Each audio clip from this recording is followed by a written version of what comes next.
Mas vamos lá, vamos sair um pouquinho da Terra, do planeta Terra e viajar agora para o espaço. Vamos conversar agora sobre coisas um pouquinho mais fora da caixa, um pouquinho mais comédia. É isso mesmo, jovem, estou falando de Guardiões da Galáxia, o filme em que ou era 8 ou 80 da Marvel. Uma direção de James Gunn. E por que ele é 8 ou 80, né? Porque ou ele daria muito certo ou ele daria muito errado nos cinemas. Fora de tudo que já tínhamos visto até agora, conhecemos Peter Quill, um jovem saqueador mulherengo que acaba preso e conhecendo um grupo de desajustados. Uma mercenária com um pai esquentado, um brutamontes que não entende metáforas, um guaxinim piromaníaco e uma árvore ambulante. E contrariando todas as leis do universo, eles precisam se reunir para derrotar Ronan, um Kree osso duro de roer que planeja vingança contra um planeta inteiro utilizando uma das 6 joias do infinito. O legal de Guardiões da Galáxia é que ele já assume desde o início do filme até o final de que ele é um filme diferente. Não é um filme que você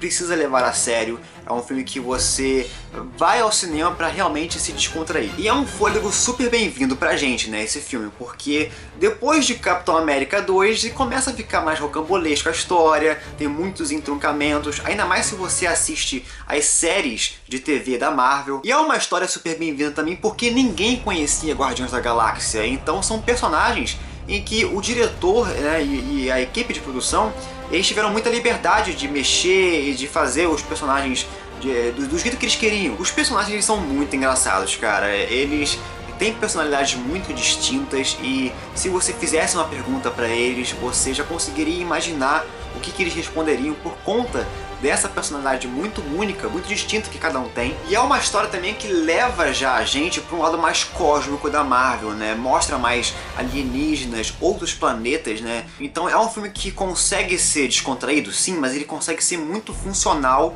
no quesito de expandir o universo, de você conseguir já abrir já o leque de opções, de criar outros filmes da Marvel com super-heróis B e C. E esse que é o mais engraçado, você não consegue visualizar esse filme como se fosse um filme de super-herói, você consegue visualizar mais ou menos como se fosse uma sátira de Star Wars. É aquela história mais space opera, saca? De você viajar para outros planetas e conhecer outras raças e outros alienígenas, e ter aquela batalha de naves bem pirotécnica. E o melhor de tudo do filme, com certeza, é a trilha sonora. Quando eu vi esse filme, eu fiquei ouvindo e reouvindo a trilha sonora desse filme durante semanas. Isso porque eles pegam músicas dos anos 70 e 80, bem clássicas e que são bem saudosistas, bem disco até, e deixa o filme ainda mais hilário, saca? Você tá vendo ali uma space opera cheia de naves explodindo, e quando isso tá tocando, sei lá, Jackson 5, saca? Então é muito hilário. E de coisa ruim pra falar desse filme, tem um pouquinho sim, uma única coisinha que eu tenho pra reclamar, que é o vilão. O Ronan, ele tem uma presença bacana, ele, assim, para um action figure parado, estático, ele seria formidável. O ator também, eu gosto muito do ator, que é o Lee Pace, ele fez uma excelente atuação. O problema é a vestimenta dele e a maquiagem. Dá pra perceber claramente que o figurino não contribui para nenhuma cena de ação com o Ronan. Ele fica totalmente engessado e não consegue movimentar muito bem a cabeça e funciona muito mal. E a maquiagem no rosto dele é tão pesada que você não consegue distinguir muito bem as expressões faciais do personagem, então fica difícil de você se identificar com ele. Nota final para Guardiões da Galáxia: 9 estrelas e meia de 10. É um filme excelente, cara. Sempre quando eu assisto, eu rio das mesmas piadas, elas são frescas ainda pra mim. Então, cara, é perfeito esse filme.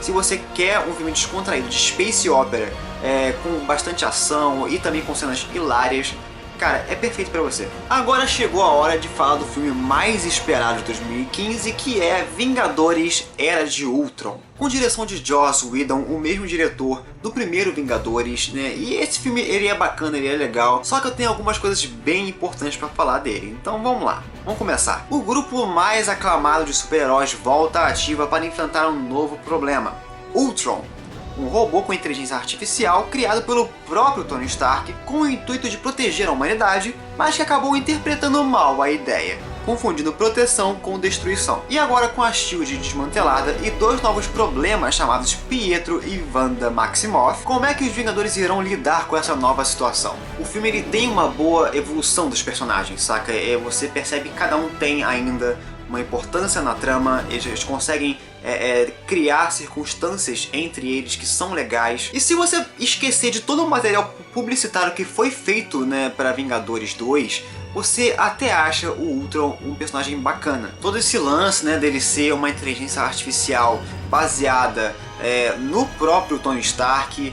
Então, tipo, você percebe que ele é como se fosse um Tony Stark do mal. Ele se sente como se fosse um deus, saca? Como se fosse mesmo o próprio Tony Stark, saca? Só que agora é um Tony Stark de metal, de verdade. A introdução do Ultron, ele é bem bacana. Essa coisa deles pegarem a musiquinha do Pinóquio de Não Há Cordões em Mim, saca? Isso é incrível, isso calçou muito bem no vilão. E é um filme bem divertido pra você assistir com a família, né, com os amigos. É um filme descontraído, tem bastante piada, você ri bastante delas. E é um filme que consegue gerar uma tensão diferente do último filme dos Vingadores, né? Ele não repete a mesma estrutura do último Vingadores. Mas vamos lá, vamos falar agora o que tem de ruim nesse filme.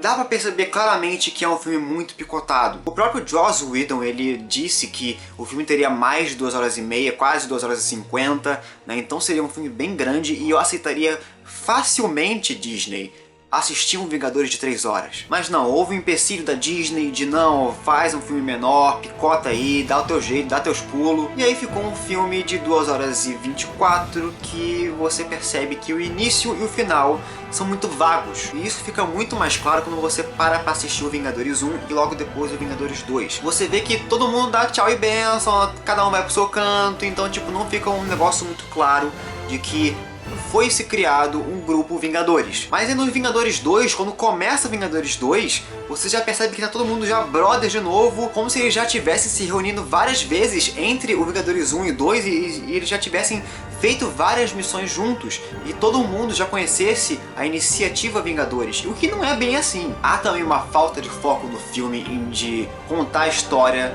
do jeito que ela precisa ser contada. É um filme que se preocupa demais em dar gags e insinuações dos próximos filmes que vão vir, de mostrar vilões dos próximos filmes ou algumas referências e easter eggs, mas eles não ficam preocupados em contar a história do Ultron, saca? Da Era de Ultron. Por que é a Era de Ultron? O marketing do filme.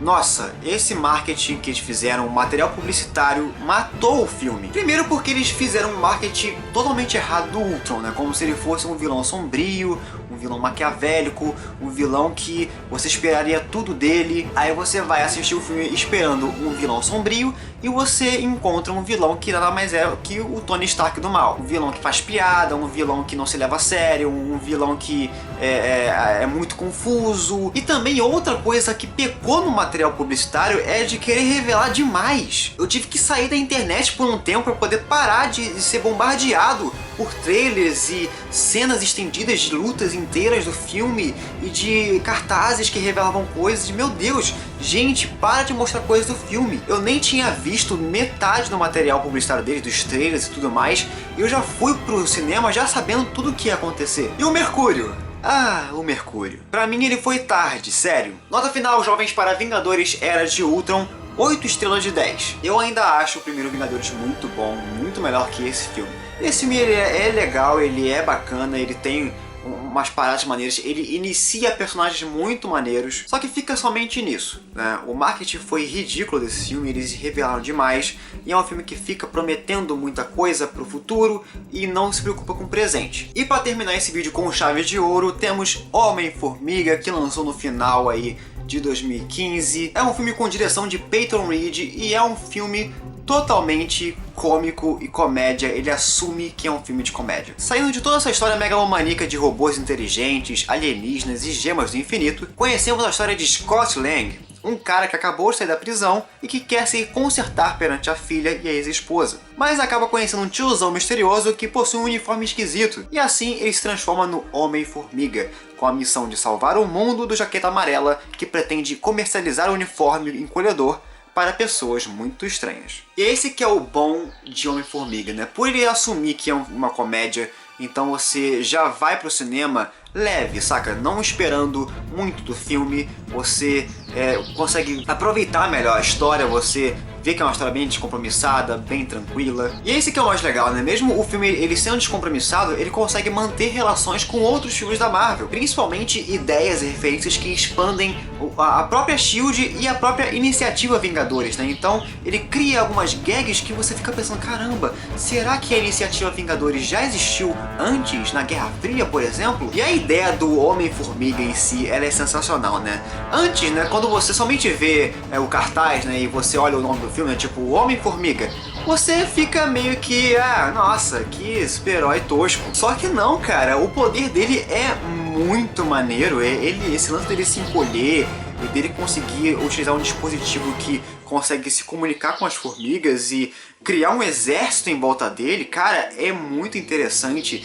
Esse lance dele, por conta dele ser pequeno, dele conseguir invadir locais inacessíveis ou que tem uma segurança muito pesada, e acaba se transformando num filme de roubo ao banco, saca? Dessa coisa de ser bem Missão Impossível, de ser stealth, de você entrar em uma fortaleza toda protegida. E o uniforme do Homem-Formiga é muito da hora, né? Ele tem um estilão bem anos 70, 80, e tem uma pegada, uma vibe bem vintage. E o Luiz, cara, o Luiz, que é o amigo do Scott Lang, ele é hilário, cara. Os planos que ele fala sobre furtar uma casa e tal, como ele conseguiu saber aquilo, é muito bem desenvolvido, é muito bem escrito no filme. E de coisa ruim pra falar, tem algumas coisas assim, né? Por exemplo, o vilão. Mais uma vez, o vilão fraco dos filmes da Marvel. Mesmo com a boa performance do ator, não é um vilão que tem muita profundidade, não é um vilão que tem muita presença. Ele é muito unidimensional, né? De que, eu preciso dominar o mundo com essa tecnologia que eu tenho. E quando ele se transforma no Jaqueta Amarela, ele fica muito pior, né? Ele realmente assume o manto de vilão e ele é mau por ser mau e só isso. E também certas piadas do Scott Lang não funcionam muito bem. Eu achei que tem algumas piadas ali que ele fala e tal, que não se encaixam muito bem no personagem, acaba transformando ele muito infantil, muito, sabe, ingênuo. E pior que é um ator muito bom e que ele se dá muito bem com comédia romântica, com comédia em geral, saca? Então, infelizmente é uma falha de roteiro, né? Não é falha do ator. Nota final, jovens, para Homem-Formiga, 9 de 10. Sensacional, esse filme é sensacional, ele brinca muitíssimo bem com esse lance do Homem-Formiga, dos poderes do Homem-Formiga, e cara, eu achei incrível o filme. É um filme leve, é um filme de comédia muito maneiro, com bastante ação também, e que ao mesmo tempo consegue manter as referências dos outros filmes e consegue expandir ainda mais o universo Marvel. Mas vamos lá, vamos pegar agora todos esses filmes e fazer um pequeno ranking aqui da fase 2 da Marvel. Quem é que se deu realmente bem, quem ficou no pódio, quem merece o ouro, a prata e o bronze. Em primeiríssimo lugar ficou o Soldado Invernal, né? Capitão América 2 com 10 de 10. Em segundo lugar ficou o Guardiões da Galáxia com 9,5, Homem-Formiga chegando logo atrás com 9 estrelas, aí depois vem o Thor Mundo Sombrio em quarto com 8 estrelas, junto com o Vingadores Era de Ultron também com